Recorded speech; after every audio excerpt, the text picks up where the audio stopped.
بسم اللہ الرحمن الرحیم۔ ناظرین، وی لاگ نمبر ہے 298، پہلی قسط ہے اور پیج ہے 277۔ ناظرین، ہیڈنگ ہے سورۃ النساء کا آغاز۔ معارف القرآن جلد دوم، سورۃ النساء، سورت نمبر ہے 4 اور آیت نمبر ہے 2، دوسری آیت۔ ناظرین، اس کتاب کا ٹائٹل ہے معارف القرآن۔ روزانہ کی بنیاد پر ہم آپ کے سامنے رکھ رہے ہیں قرآن کریم کا ترجمہ، تشریح، تفسیر اور تلاوت کلام پاک۔ اس کتاب کا ٹائٹل ہے معارف القرآن جلد نمبر 2، سورت آل عمران سے لے کر سورت النساء تک، پارہ نمبر 3 کا رکوع نمبر 9 سے لے کر پارہ نمبر 6 کا رکوع نمبر 4، اور رائٹر ہیں حضرت مولانا مفتی محمد شفیع صاحب عثمانی رحمۃ اللہ علیہ، مفتی اعظم پاکستان۔ نحمده ونصلي على رسوله الكريم، بسم الله الرحمن الرحيم۔ قال النبي صلى الله عليه وسلم: خيركم من تعلم القرآن وعلمه۔ بہترین لوگ وہ ہیں جو خود بھی قرآن پڑھیں، دوسروں کو پڑھائیں، سکھائیں اور لکھائیں۔ لے رہا ہے مہ فروشان فرنگستان سے پارس، وہ مہ سرکش حرارت جس کی ہے مینا گداز۔ حکمت مغرب سے ملت کی یہ کیفیت ہوئی، ٹکڑے ٹکڑے جس طرح سونے کو کر دیتا ہے گاز۔ بسم اللہ الرحمن الرحیم۔ سورۃ النساء۔ سورۃ النساء مدینہ میں نازل ہوئی اور اس میں 176 آیتیں اور 24 رکوع ہیں۔ 176۔ ناظرین، یہ سورت کا آغاز ہو رہا ہے بسم اللہ الرحمن الرحیم۔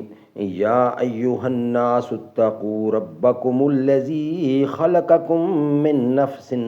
واحدۃ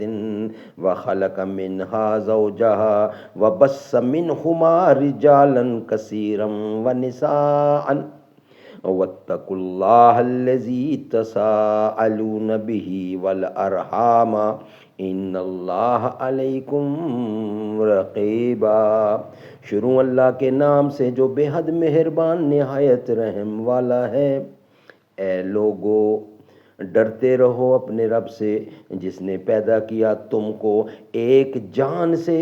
اور اسی سے پیدا کیا اس کا جوڑا، اور پھیلائے ان دونوں سے بہت مرد اور عورتیں، اور ڈرتے رہو اللہ سے جس کے واسطے سے سوال کرتے ہو آپس میں، اور خبردار رہو قرابت والوں سے، بے شک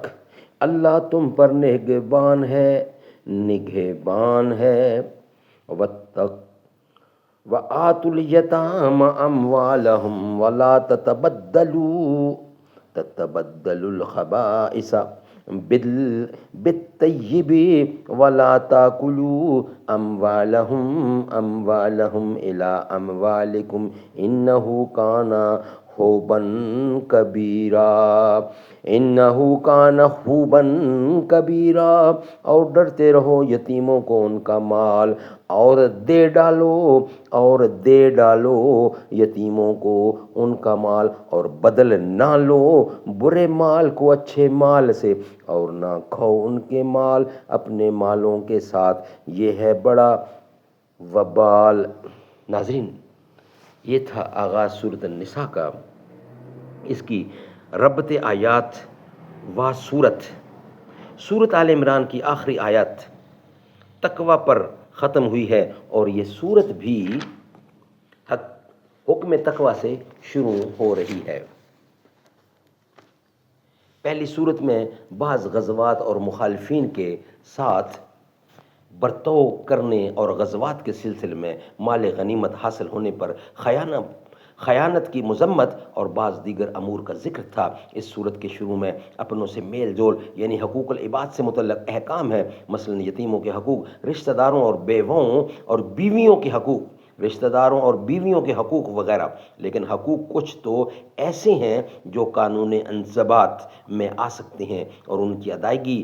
بزور قانون کرائی جا سکتی ہے، جیسے عام معاملات، بیع و شراء، اجارہ و مزدوری کے ذریعے پیدا ہونے والے حقوق جو باہمی معاہدات اور صلح کے ذریعے طے ہو سکتے ہیں۔ اگر کوئی فریق مقررہ حقوق کی ادائیگی میں کوتاہی کرے تو بزور حکومت بھی دلوائے جا سکتے ہیں، لیکن اولاد، والدین، شوہر اور بیوی و یتیم بچے جو اپنی تحویل میں ہوں اور دوسرے رشتہ داروں کے باہمی حقوق جو ایک دوسرے پر عائد ہوتے ہیں، ان کی ادائیگی کا مدار ادب، احترام، دلداری، ہمدردی اور قلبی خیر خواہی پر ہے، اور یہ ایسی چیزیں ہیں جو کسی کانٹے میں تو تولی نہیں جا سکتی، اور معاہدات کے ذریعے بھی ان کی پوری تعین مشکل ہے، لہٰذا ان کی ادائیگی کے لیے بجز خوف خدا اور خوف آخرت کے کوئی دوسرا ذریعہ نہیں، جس کو تقویٰ سے تعبیر کیا جاتا ہے، اور حقیقت میں یہ تقویٰ کی طاقت حکومت اور قانون کی طاقت سے کہیں زیادہ ہے۔ اس لیے اس صورت کو امر بالتقویٰ سے شروع فرمایا اور ارشاد ہوا، یا ایہا الناس اتقوا ربکم، یعنی اے لوگو اپنے رب کی مخالفت سے ڈرو، اور شاید یہی وجہ ہے کہ حضرت صلی اللہ علیہ وسلم اس آیت کو خطبہ نکاح میں پڑھا کرتے تھے، اور خطبہ نکاح میں اس کا پڑھنا مسنون ہے۔ اس میں یہ بات بھی قابل نظر ہے کہ خطاب یا ایھا الناس کے ذریعے فرمایا گیا ہے، جس میں تمام انسان شامل ہیں، مرد ہوں یا عورتیں، اور نزول قرآن کے وقت موجود ہوں یا آئندہ قیامت تک پیدا ہوں۔ پھر حکم اتقو کے ساتھ اللہ کے اسماء حسنی سے لفظ رب کو اختیار کیا گیا ہے، جس میں امر تقوی کی علت اور حکمت کی طرف ارشاد فرما دیا کہ جو ذات تمہاری پرورش کی کفیل ہے اور جس کی شان ربوبیت کے مظاہر یعنی انسان اپنی زندگی کے ہر لمحے میں مشاہدہ کرتا رہتا ہے، اس کی مخالفت اور سرکشی کس قدر خطرناک ہوگی۔ اس کے ساتھ ہی رب العزت نے رب تعالیٰ کی ایک خاص شان کا ذکر فرمایا کہ اس نے اپنی حکمت و رحمت سے تم سب کو پیدا کیا، پھر پیدا کرنے اور موجود کرنے کی مختلف صورتیں ہو سکتی تھیں، ان میں سے ایک خاص صورت کو اختیار فرمایا کہ سب انسانوں کو ایک ہی انسان یعنی حضرت آدم علیہ السلام سے پیدا کر کے سب کو اخوت و برادری کے ایک مضبوط رشتے میں باندھ دیا۔ علاوہ خوف خدا و آخرت کے اس رشتہ اخوت کا بھی یہی تقاضا ہے کہ باہمی ہمدردی و خیرخواہی کے حقوق پورے ادا کیے جائیں، اور انسان میں ذات پات کی اونچ نیچ، نسلی اور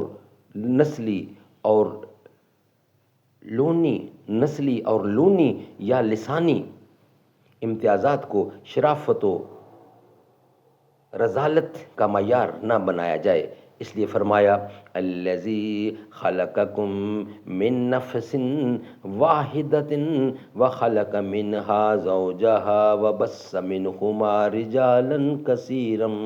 ونساء، یعنی اپنے اس پروردگار سے ڈرو جس نے تم سب کو ایک ہی ذات سے آدم سے پیدا فرمایا کہ پہلے ان کی بیوی حضرت حوا کو پیدا کیا، پھر اس جوڑے کے ذریعے بہت سے مرد اور عورتیں پیدا فرمائیں۔ غرض یہ پوری آیت اس احکام کی تمہید ہے جو آگے اس صورت میں آنے والے ہیں۔ اس تمہید میں ایک طرف تو پروردگار عالم کے حقوق سامنے رکھ کر اس کی مخالفت سے روکا گیا، دوسری طرف تمام افراد انسانی کو ایک باپ کی اولاد بتلا کر ان میں محبت اور باہمی ہمدردی اور خیرخواہی کے جذبات کو بیدار کیا گیا، تاکہ اہل قرابت و یتیموں اور زوجین کے درمیان باہمی حقوق کی ادائیگی دل سے ہو سکے۔ اس کے بعد پھر اتقوا اللہ کا دوبارہ اعلان کیا، ایک خاص عنوان سے فرمایا، واتقوا اللہ الذی تساءلون بہ والارحام، یعنی اللہ تعالیٰ سے ڈرو جس کے نام پر تم دوسروں سے اپنے حقوق طلب کرتے ہو اور جس کی قسمیں دے کر دوسروں سے اپنا مطلب نکالتے ہو۔ آخر میں فرمایا والارحام، یعنی قرابت کے تعلقات خواہ باپ کی طرف سے ہوں خواہ ماں کی طرف سے ہوں، ان کی نگہداشت اور ادائیگی میں کوتاہی کرنے سے بچو۔ دوسری آیت میں یتیم بچوں کے حقوق کی تاکید اور ان کے اموال کی حفاظت کے احکام ہیں۔ مختصر تفسیر ان دونوں آیتوں کی یہ ہے۔ ناظرین، اس کا خلاصہ تفسیر ہم آپ کے سامنے رکھنے کو جا رہے ہیں۔ اے لوگو، اپنے پروردگار کی مخالفت سے ڈرو جس نے تم کو ایک جاندار یعنی آدم علیہ السلام سے پیدا کیا، کیونکہ سب آدمیوں کی اصل وہی ہے، اور اس ہی جاندار سے اس کا جوڑا یعنی اس کی زوجہ حوا کو پیدا کیا، اور پھر ان دونوں سے بہت سے مرد اور عورتیں دنیا میں پھیلائیں۔ اور تم سے مقرر تاکید کے لیے کہا جاتا ہے کہ تم خدا تعالیٰ سے ڈرو جس کے نام سے ایک دوسرے سے اپنے حقوق کا مطالبہ کیا جاتا ہے، جس مطالبے کا حاصل یہ ہوتا ہے کہ خدا سے ڈر کر میرا حق دے دے، سو جب دوسروں کو خدا کی مخالفت سے ڈرنے کو کہتے ہو تو معلوم ہوا کہ تم اس ڈرنے کو ضروری سمجھتے ہو، تو تم بھی ڈرو۔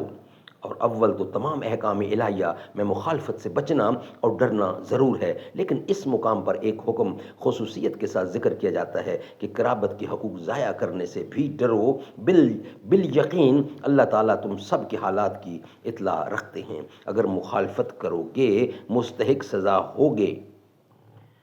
تو مستحق کے سزا ہوگے، اور جن باپوں کا باپ مر جائے ان کے مملوک مال انہی کو پہچانتے اور پہنچاتے رہو، یعنی انہی کے خرچ میں لگاتے رہو، اور جب تک تمہارے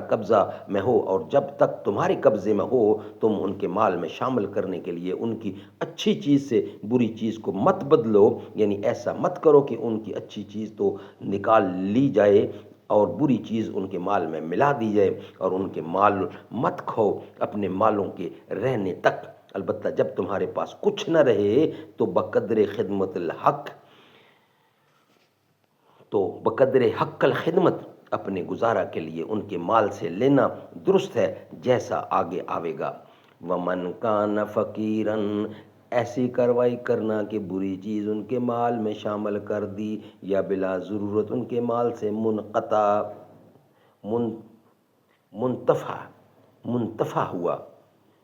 منتفع ہوا، بڑا گناہ ہے جس کی وعید آگے آئے گی۔ ان الذین یاکلون اموال